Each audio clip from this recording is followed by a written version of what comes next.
Em nome do Pai, do Filho e do Espírito Santo. Amém.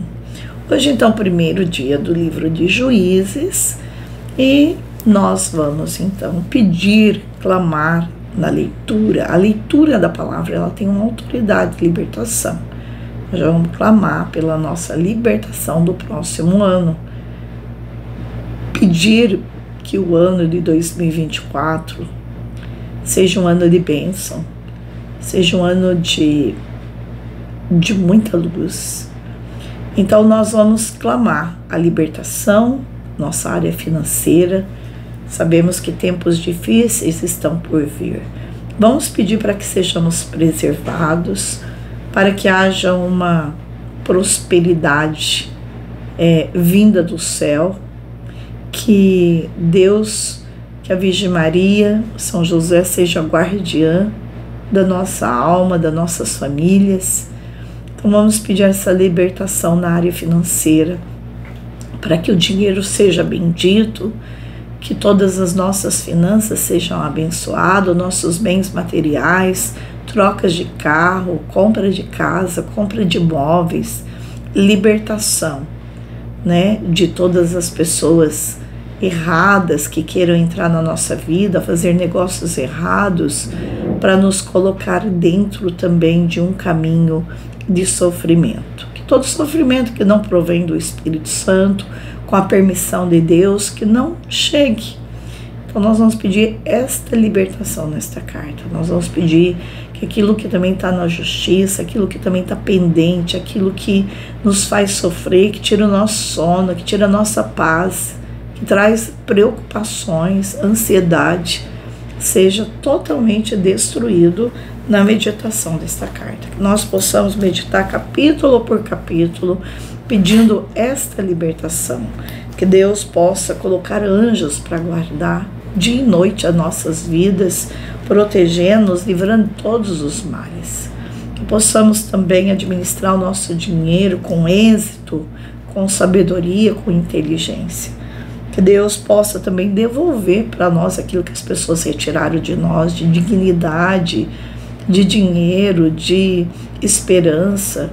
Que o Espírito Santo nos devolva tudo. Então hoje, capítulo 1, nós vamos meditando capítulo por capítulo, pedindo esta graça para o Espírito Santo. Depois da morte de Josué, os israelitas consultaram o Senhor. Quem dentre nós será o primeiro a combater os cananeus? O Senhor respondeu: Judá, pois eu entregarei a terra nas suas mãos. Então Judá disse a Simeão, seu irmão: vem comigo à terra que me coube por sorte, para combatermos contra os cananeus. Depois irei contigo à tua terra. Simeão partiu com ele. Judá travou combate, e o Senhor entregou-lhe os cananeus e os ferezeus. Derrotaram 10.000 homens em Bezeque. Ali encontraram Adoni-Bezeque, atacaram-no e derrotaram os cananeus e os ferezeus. Adoni-Bezeque fugiu, mas eles o perseguiram. Prenderam-no e cortaram-lhe os polegares das mãos e dos pés. Adoni-Bezeque disse: 70 reis com os polegares das mãos e dos pés cortados. Apanhavam debaixo de minha mesa as migalhas da comida. Como eu fiz, assim Deus me faz. E conduziram-no a Jerusalém, onde morreu. Os juditas atacaram Jerusalém e a tomaram. Passaram os seus habitantes a fio de espada e incendiaram a cidade e desceram dali e combateram os cananeus das montanhas, do Neguebe e da planície. Judá marchou contra os cananeus e a de Hebron, chamada antigamente Cariate Arbe, e o derrotou Sesai, Aimã e Tomai.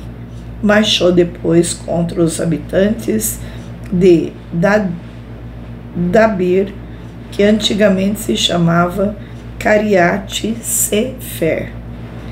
Caleb tinha dito: aquele que combater e tomar Cariate Sefer, darei por mulher minha filha Aquisá.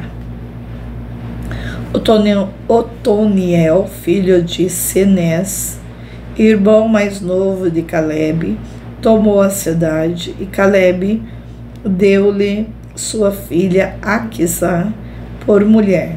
Chegando a Aquisá, a casa de seu marido, ele moveu a que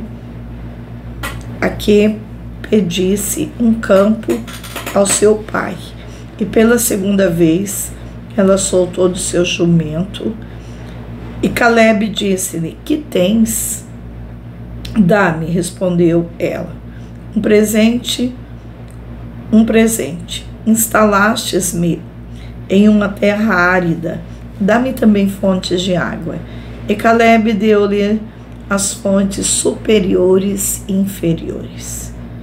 Os filhos de Obabe, o quenita, cunhado de Moisés, subiram à cidade das palmeiras com os juditas no deserto de Judá, ao sul de Arabe, e vieram estabelecer-se com o povo. Judá prosseguiu sua marcha com Simeão, seu irmão, e derrotaram os cananeus de Cefate.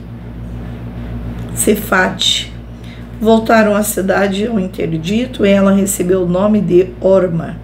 Judá tomou também Gaza e seu território, bem como Ascalon e Acaron, com seus territórios. O Senhor estava com Judá, e ele conquistou a montanha, porém não pôde despojar os habitantes da planície que possuíam carros de ferro. Conforme o que Moisés tinha dito, deram Hebron e Caleb, que expulsou dela os 3 filhos de Enaque. Os benjaminitas não exterminaram os jebuseus de Jerusalém. Por isso, os jebuseus habitaram em Jerusalém com os benjaminitas até o presente. A família de José marchou também contra Betel, e o Senhor esteve com eles. E quando exploraram Betel, que antes se chamava Luza, viram o homem que saía da cidade e disseram-lhe: mostra-nos por onde se pode entrar na cidade, e usaremos de misericórdia contigo. Ele indicou-lhe a entrada. Eles passaram a localidade a fio de espada, poupando, porém, aquele homem com a sua família. Esse emigrou para a terra dos Iteus, onde construiu uma cidade, a qual pôs o nome de Luza, como é chamada ainda hoje. Manassés não expulsou os habitantes de Betizã com suas aldeias, nem os de Tanaque, de Dora, de Gebran, de Meguido, com suas aldeias, porque os cananeus estavam decididos a ocupar esta terra. Quando se tornaram mais fortes, os israelitas fizeram-nos tributários, mas não os despojaram. Efraim não expulsou os cananeus de Gezer, os quais continuaram a habitar em Gezer, no meio de Efraim. Zabulon não expulsou os habitantes de Setron, nem os de Naalol. Os cananeus continuaram a habitar no meio de Zabulon, embora sujeitos ao tributo. Aser não expulsou os habitantes de Aco, nem os de Sidom, nem os de Aaladbe, de Acazibe, de Elba, de Afeque e de Roobe. Os filhos de Aser estabeleceram-se entre os cananeus, habitantes daquela terra. Não podendo expulsá-lo, Neftali não expulsou os habitantes de Bel-Sames, nem os de Anate, e estabeleceu-se entre os cananeus, habitantes daquela terra. Os betizamitas e os betanitas ficaram-lhe tributários. Os amorreus repeliram os danitas para a montanha, e não lhes permitindo descer para a planície. Persistiram em ficar em Arhares, em Ailon, em Salebim, mas a mão da casa de José prevaleceu sobre eles e tiveram de pagar o tributo. O território dos amorreus estendia-se desde a costa de Acabrim e de Sela para o norte. Palavra do Senhor. Graças a Deus. Então, Juízes capítulo 1. Veja, o povo de Israel finalmente entrara e tomara o controle da terra prometida aos seus ancestrais, como está em Gênesis 12, do versículo 7, Êxodo 3, 16 a 17. Juízes dá continuidade à história de suas conquistas, que tem início em Josué. Com a força dada por Deus, os israelitas derrotaram muitos inimigos e venceram inúmeras dificuldades, mas a conquista ainda não estava consolidada. Eles venceram efetivamente muitos desafios políticos e militares, mas o enfrentar as adversidades espirituais era muito mais difícil. O estilo de vida ímpio, porém atrativo, dos cananeus provou ser mais ameaçador do que seu poderio militar. Os israelitas cederam às pressões e comprometeram sua fé. Se tentamos enfrentar os problemas da vida somente com os esforços humanos, encontraremos pressões e tentações ao nosso redor difíceis de serem resistidas. Logo após a morte de Josué, Israel começou a perder seu domínio sobre a terra. Embora ele fosse um grande líder, os israelitas desrespeitaram sua liderança espiritual, mais importante do que suas habilidades militares, pois mantinha o foco de seu povo exclusivamente em Deus e em seus propósitos. Josué foi o sucessor de Moisés, mas não havia substituto para ele. Durante esta crise de liderança, Israel teve que aprender que não importamos com poderosos e sábios. Fossem os príncipes, o verdadeiro líder é Deus. Costumamos colocar nossa confiança e esperança em algumas pessoas influentes e deixamos de reconhecer que, na verdade, o Senhor é quem está no comando. Reconheça Deus como seu comandante e resista à tentação de confiar cegamente em líderes humanos, a despeito da sabedoria espiritual. Os cananeus eram o povo que vivia em Canaã, terra prometida. Eles habitavam nas cidades-estados, onde cada localidade possuía seu próprio governo, exército e suas leis. Um dos motivos das dificuldades de conquistar Canaã era que cada reino precisava ser vencido individualmente. Não havia um único rei que pudesse render todos os países nas mãos dos israelitas. A maior ameaça que Canaã oferecia a Israel não era o seu exército, mas sua religião, que possuía características satânicas, crueldade na sua religião. crueldade na sua religião, que possuía características, aliás, crueldades na guerra, imoralidades sexuais, egoísmo, ganância e materialismo.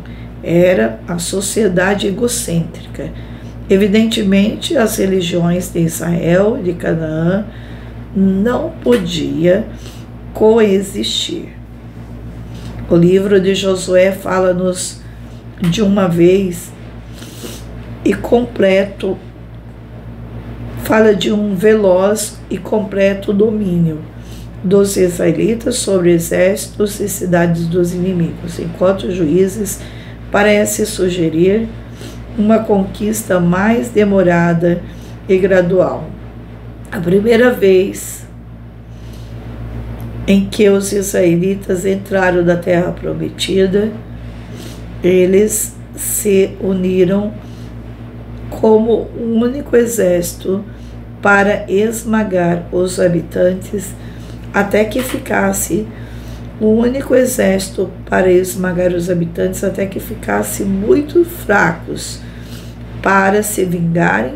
Assim, logo após a divisão da terra em 12 partes, como está em Josué de 13 a 24, cada tribo foi irresponsável pela expulsão do inimigo remanescente de seu próprio território. Juízo nos conta sobre a falha que tiveram em completar esta tarefa. Algumas tribos foram mais bem-sucedidas do que outras, sob a liderança de Josué. Todos eram fortes, mas logo a maioria foi desviada de seus objetivos pelo medo, aborrecimento, falta de disciplina ou busca de seus próprios interesses. Como resultado, sua fé começou a diminuir. Cada qual fazia o que parecia direito, como está no capítulo 17, 6. Para que nossa fé sobrevivia, ela precisa ser praticada diariamente e é necessário que ela penetre em cada aspecto de nossa vida. Cuidado para que seus propósitos não se enfraqueçam. Amar a Deus é viver para Ele e dentro da vontade dEle. Os israelitas cortaram os polegares das mãos e dos pés do Adoni-Bezeque, a fim de humilhá-los e torná-los ineficientes na batalha. Mas, de acordo com as instruções de Deus para a conquista da terra prometida, ele precisava ser morto. Embora tivesse conquistado Jerusalém, os israelitas não ocuparam a cidade até os dias de Davi, como está em 2 Samuel 5, do 6 a 10. Este mesmo fato está registrado em Josué 15, de 16 a 19. Caleb estava entre os homens que foram enviados a espiar a terra prometida, Números 13 a 14. E com Josué encorajou o povo a conquistá-la. Como recompensa pelo seu ato de fé, ele recebeu a terra de sua escolha. Porque Deus mandou que os israelitas expulsassem os habitantes de Canaã, embora esta ordem pareça cruel, os israelitas estavam sob o comando do Senhor para executar o julgamento sobre aqueles povos ímpios. A outras nações seria condenada pelos seus atos, assim como Deus julgou Israel e o obrigou a peregrinar durante 40 anos no deserto antes de entrar na terra prometida, mais de 700 anos antes. O Senhor falará a Abraão que quando os israelitas entrassem na terra prometida, todo o mal dos cananeus estaria pronto para o castigo. Gênesis 15, 6. Mas Deus não favorecia os israelitas, pois eventualmente também viria a ser severamente punidos por tornar-se tão maus quanto o povo que deveria expulsar. Segundo Reis 17, 25, Jeremias 16, de 18 a 19, e Ezequiel 8. Deus é imparcial. Perdão gracioso do Senhor é para todas as pessoas, bem como sua firme justiça. As carruagens, como está no versículo 19, cananéias, puxados por cavalos, estavam entre os mais sofisticadas armas da época. Os soldados israelitas que lutavam a pé ficavam absolutamente impotentes quando uma veloz carruagem de ferro passava por cima deles. Este era o motivo pelo qual Israel preferia batalhar nas montanhas, onde a carruagem não eram eficientes. As 12 tribos falharam por não expulsarem os cananeus de suas terras, porque desobedeceram ao Senhor e não cumpriram e não completaram os comandos de Deus. Primeiro, eles lutavam por muito tempo e estavam cansados, embora a meta estivesse clara. Faltou-lhes disciplina e energia para completá-la. Segundo, eles tinham medo que o inimigo fosse muito forte. As carruagens de ferro pareciam invencíveis. Terceiro, desde a morte de Josué, o poder e a autoridade foram descentralizados para os príncipes, e as tribos não estavam mais unidas por um propósito. Quarto, a decadência espiritual contaminou o coração dos israelitas. Eles pensavam que lidariam com a tentação e seriam mais prósperos se negociasse com os cananeus. Nós também costumamos falhar quando expulsamos o pecado de nossa vida. Frequentemente sabemos o que fazer, só não o realizamos a contento. Isto resulta em uma deteriorização gradual de nossa relação com Deus. E nossas batalhas consomem-nos a desejar descansar, mas precisamos mais do que um tempo de nosso trabalho. É necessário sabermos que Deus nos ama e concede domínio à nossa vida. A vitória é resultado do viver de acordo com o seu propósito e a vontade de Deus. Este evento marca uma mudança significativa no relacionamento de Israel com Deus. No Monte Sinai, Deus fez com que os israelitas, como está no versículo, é até aqui. A vida é o resultado do viver de acordo com Deus. E amanhã a gente inicia então a meditação do capítulo 2. Deus, então, nos abençoe, nos ilumine, em nome do Pai, do Filho e do Espírito Santo. Amém.